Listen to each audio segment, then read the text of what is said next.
A lot of you are in love with the picture of marriage, the picture of relationships. But then we introduce a word like duty. That word doesn't even sound, that's like the most unromantic sounding word, and it's the one Paul uses. He said, it's a duty sometimes. And we got all these people going into marriages based out of desire and not knowing about the duty.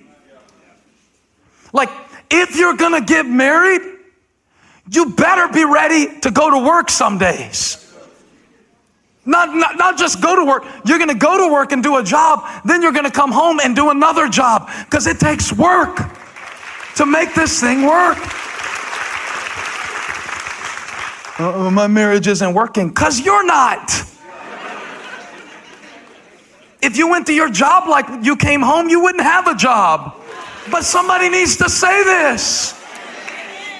Somebody needs to tell you. It is sometimes where you come home and you have to do a drive-by before you pull in your driveway, and just do a couple laps before you can go inside and face what's going on inside, because sometimes it's not pretty like a picture.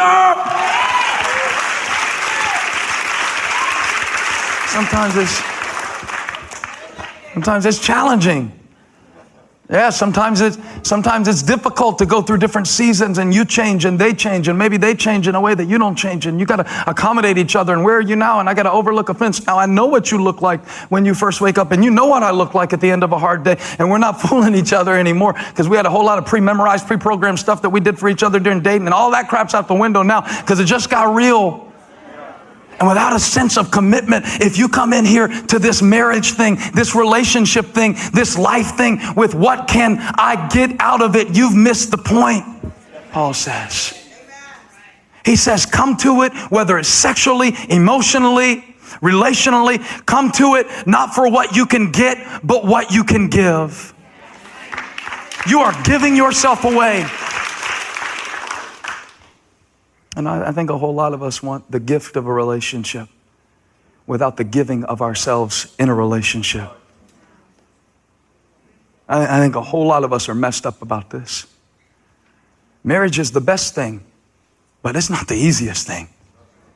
And if you go in knowing that, you'll probably have a blessed marriage. If you don't, here's what will happen. You'll go in with expectations of romance, and then you'll meet a friend called reality. Romance and reality don't always get along. And then romance and reality, they get together and they have a baby, and the baby is called romance, reality. Then it's probably going to be resentment, which is going to create rebellion if you go into it looking for what you can get. Now, I'm not just talking about marriage anymore either. This is why some of you don't have any deep relationships in your life. Because you go into relationships so needy, you're a taker, not a giver. And Paul says you got to get past this. A mature view of marriage, a mature view of relationship, a mature view of Christian living, being a follower of Christ looks like this. Look, verse 5. He says, don't deprive each other. Don't deprive each other. See, because when you go into relationships led by desire and you end up disappointed, the next step is deprivation. Now, because you didn't give me what I expected, I'm going to withhold from you what you need. And it happens in marriages all the time. The passion needs parameters if it is to serve the correct purpose. And what's gotten a lot of us in trouble in our lives is we had a good passion, but no parameters. So rather than building purpose, it destroyed purpose. And that's what happened to Moses. He had the right passion, but he put it in the wrong place and acted on it in the wrong way. Right passion, wrong expression. Look, bring me my sermon illustration. So I was just thinking of a way that I could show you this, a simple way to show you this. And it's like, imagine right now that at this point in my sermon, I know this is simple, just go with me. Like, hey, I got an idea. Let's build a fire on the stage. I just think it'd be cool to build a fire on the stage. I'm stacking wood to build a fire on the stage. I actually thought about how far should I take this sermon illustration. And I thought about gasoline, and I thought I would see how far I could go before people started leaving, exiting the building. But I think suffice it just to say that, everybody in the room understands the problem with this proposition. And the problem isn't building a fire. The problem is building a fire in a place where there's nothing to contain the fire. It's fine if you want to build a fire, but building a fire without any parameters would be to unleash. See, the same substance that warms your home when it's in a fireplace is the same substance that burns a forest in Colorado in the summer. The difference is whether it's contained. And when you release passions that were intended for marriage outside of marriage, you're building a fire with nothing to contain it. And God says the fire is a good thing. Fire purifies. Fire brings warmth. Fire is a source of life. There's nothing wrong with fire. But if you build the fire in the wrong place, if you put the passion in the wrong place, it will burn your home to the ground. It's a misplaced passion. It's a good thing in a bad place. And I wonder how many of you would have avoided some serious pain in your life if somebody would have showed you, before you build a fire, you need somewhere to put it. And the only human relationship that can sustain this force of passion is a covenant relationship called marriage. And if you go building fires in other relationships that aren't built to contain the power of passion, it's gonna spread to places you don't intend for it to spread, and it's gonna destroy things that God gave you as a gift. And so Paul is not saying put the fire out. He's saying find the right place to build the fire. Make sure you have the right place for the passion, or you'll get burned. And I'm seeing so many people and so many families get burned because they were trying to get warm. Because it's cold out there, and because I need relationship, and because I need somebody. So I think I'll stand up next to this fire. I did a word study this week. I studied the word intimacy, which is what we're all truly longing for. That's really what we all want. That's what all of our sexual expression, emotional expression is about. We want intimacy. That's what we want. That's what we desire from God and from others. We want to be known. We want to be accepted. We want intimacy. But then I studied the word infatuation, and I was fascinated to find out that in Latin, this will make you sound so smart at lunch this week. In Latin, infatuation literally means false fire. Looks like fire, but really can't warm you.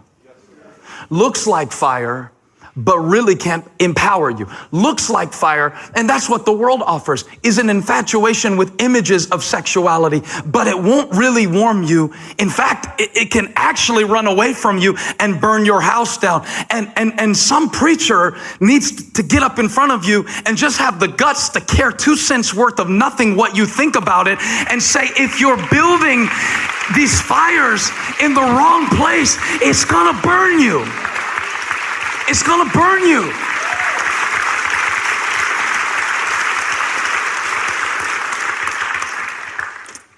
So it's mismanaged passions. Passion is pure. The enemy wants to pervert it and use what God wanted to use to develop intimacy in your life to destroy your capacity for intimacy. When you start in a relationship with a person, especially a romantic relationship, you celebrate everything about them. And you celebrate everything about them that's different than you, and it's attractive. That's where the saying came from, opposites attract. But how many know that in marriage, sometimes the same opposites that attract, then the opposites start to attack? Amen. Amen. Because what you celebrated in one stage ends up being the very thing that frustrates you in the lifelong stage. Oh, he's just so funny. I just like him because he's funny. He's just like hilarious. He's always funny, and he's 3 years in. Why can't you ever be serious about anything? Celebration, frustration. Like the whole wedding ceremony is a celebration. You force your friends to buy all the same colored clothes and come support you and stand around you. There's a big celebration, and people go along with it, and they do it. They come out for you, and they do the whole thing, and people get up and say nice things and all of this, but celebration, I should have put a different stage in there. This isn't exactly true. It goes not just celebration to frustration. It goes celebration, then for a little while it's toleration. But if you tolerate what God has called you to celebrate, it will eventually frustrate the relationship. Let me teach you something. I didn't make this up, but it's good. I don't even know who made it up, but it's still good. It's called the 80-20 rule. Have you ever heard about the 80-20 rule? 80-20 rule goes like this. In a relationship, nobody is going to give you 100% of what you want. Nobody. So a good relationship, let's say they give you 80. 80-20 rule goes like this. People have a proclivity to leave the 80 that they love to try to get the 20 that they want. This is why a lot of people leave churches, incidentally. You love 80% of what's going on, but there's a 20 in every church. Shoot, man, our church, we might even have a 30 or a 40 that you won't like if you stay around long enough. I don't know. I don't know the exact percentage. Let's just call it 20. Let's just call it 20. I mean, obviously, there's at least 20% that you don't like. And people will leave a church to get the 20 that they didn't have and leave the 80 that they loved. We just love how people are getting saved here and baptized here, and our family is connected, and our kids are on country, and our group is great, and we get served, and we get different in the city, and blah, we go all these organizations. But you know, one time it was this thing. Wait a minute, one time? You leaving because one time? You show up every week and get the word, but one time? Here's the dangerous thing.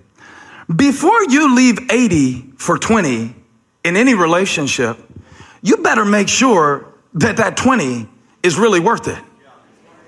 Because you might find out that 20 is all it was. Here's the thing. She comes up to you in the office and she's got that 20 that your wife no longer has because your wife has had some kids now. But you might find out that 20 is the only 20 she's got, and your wife was a really good 80, and you, oh God, I'm preaching. You left 80 for 20. Now you're stuck with 20.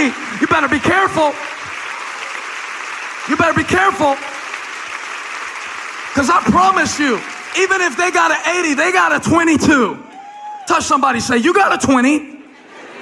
And sometimes you don't discover the 20 that you don't like until you get in the relationship, but by then it's too late because you left the 80 for the 20. And some of y'all have been running from relationship to relationship, from church to church, and what you used to celebrate begins to frustrate you because you get used to it, and you see them in all kinds of different ways, and now all of a sudden I'm more frustrated about the 20 that you're not given than the 80 that you are, and it's a trap.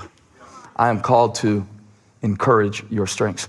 We need to point this out because, as we've been saying, our tendency is to feel that I am called to fix your weaknesses or expose your weaknesses.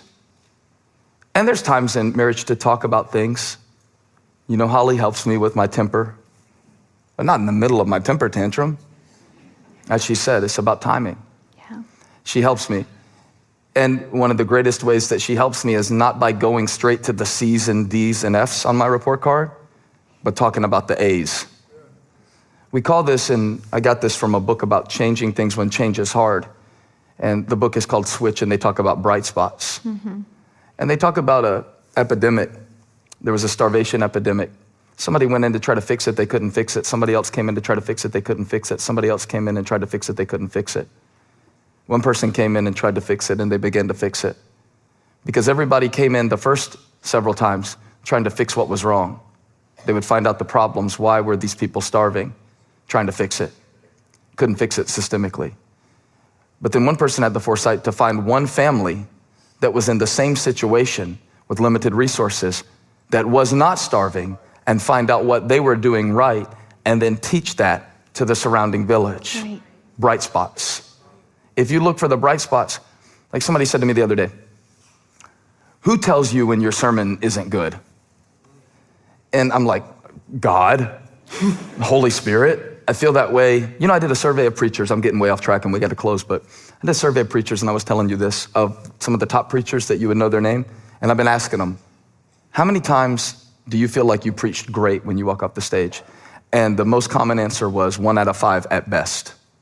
Oh, that's crazy. These are the best guys in their whole field. Mm-hmm. And we said 1 out of 5 at best. And so somebody was asking me one day, they said, who tells you when your sermon isn't great? I'm like, well, usually I don't think it is anyway, so nobody has to really tell me. I'm beating up on myself way more than anybody else could. And they said, well, I bet your wife does. I bet you she tells you. And I said, no, she's my CEO. That stands for Chief Encouragement Officer. And you can do what you want to do. You don't have to listen to us. But there's something about when I walk off that stage with her and she tells me, you know, that was a word. Yeah. That was powerful. And you know, she doesn't just say it. I think that would be one thing, but she shows it, shows encouragement. Yeah. Like encourage means put courage in.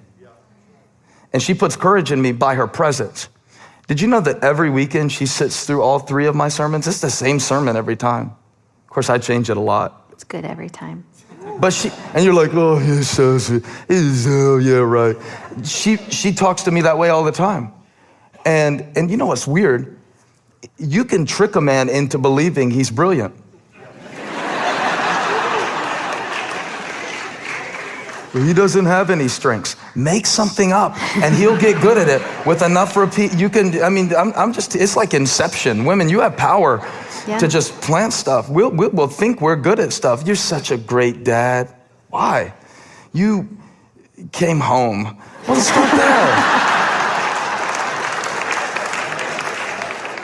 It's so true. Yeah, encourage. And so what gives me a lot of boldness a lot of times is, you know, we run around in life looking for likes from a bunch of people. Yeah. Social media analogy.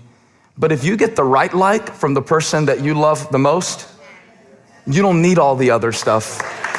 And you have the power, and I have the power to tell her, I love the way you look. Yeah. I love the way you look.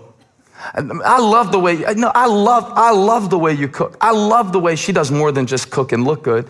I have the power. You're doing a great job creating the culture at our church for staff spouses, which is what she focuses on. And I am called to encourage your strength. What if you changed your job description as a spouse today and wrote at the top of the thing, the job description that you're going to make, and said CEO, Chief Encouragement Officer? Yeah. You think God would bless your marriage more? You think some stuff would come alive? What if that was the main thing? Yeah. What if you started with what you could? And it means so much when it comes from your spouse, because I know everything there is to know about you. True. But yet I'm telling you that was a great message, or you're doing a great job, or I want him to go to work and feel like I believe in him. I want my husband to know that I believe in him, but I have to tell him, and I also have to show him with my actions and with my attitude. How about imaginary scenarios? You ever deal with any of those? It's unnecessary complication. You're allowing your energy to be eaten away by something that may not ever happen to you. And even if it does happen, why live through it twice? Once in your mind and once in your real life. I don't need a preview. It sucks enough as it is. And I know we got to think about things and think into the future, but we can't live in the future. You can't affect the future in the future. You can only affect it from now. So all this time we spend playing out stuff. There's all these conversations you have with yourself in your head. I wonder who's texting him at this hour.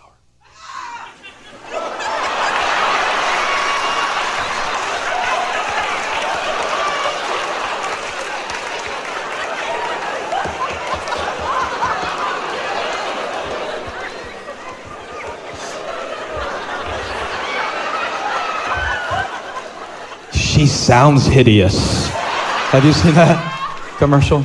She sounds hideous. What if? You know, I remember the Old Testament prophet Elijah. He went running one time. He went running from a woman called Jezebel, and Jezebel said she was going to kill him, and so he was scared he was going to die, so he ran. But years later, Jezebel died, but Elijah never died. When the Lord wanted to take him, he took him up to heaven in a whirlwind. He was one of the only people in history that didn't actually die. God just took him. And so he went to heaven, but without dying. And God spoke to me one time about that thing. He said, you know what? Sometimes you're running from something that you're never even going to have to face. You're going to create complications by messing with it. Some of us, we create complications in our relationship by actually thinking that our wives want their problems solved. They don't. They want their problems heard. So just do it like this, just like one word answers. When she's walking you through the thing, you know, with her mom or with whoever, just go, what? Crazy. Stop. No. And she'll think you're the best. Try it for a week. That's your MMA Monday morning application. Limit your...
yourself to those 4 words.